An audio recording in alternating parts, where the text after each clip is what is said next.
بالخاتمة، هل تعلمون أعزائي أنه حجم الاستثمارات الإسرائيلية داخل إيران يفوق 30 مليار دولار؟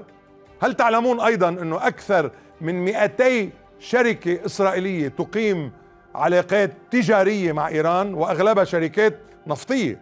وهل تعلمون أيضا أنه عدد يهود إيران بإسرائيل قد تجاوز 200 ألف يهودي، ويتلقون لحد الآن تعليمات من مرجعهم الديني في إيران؟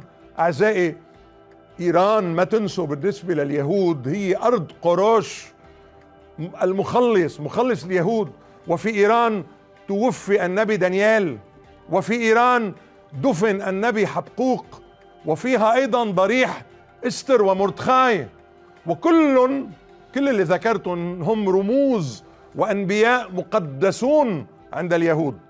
ولن أنسى أبدا كلام رئيس وزراء إسرائيل الأسبق نفتالي بنت عندما خاطب الإيرانيين بعام 2021 باللغة الفارسية هلأ من سنتين، وهذه طبعا من قبل بنت خطوة جريئة وغير مسبوقة، وقد قال: إني متأكد أن يوم إعادة الصداقة بين شعبي إيران وإسرائيل بات قريبا.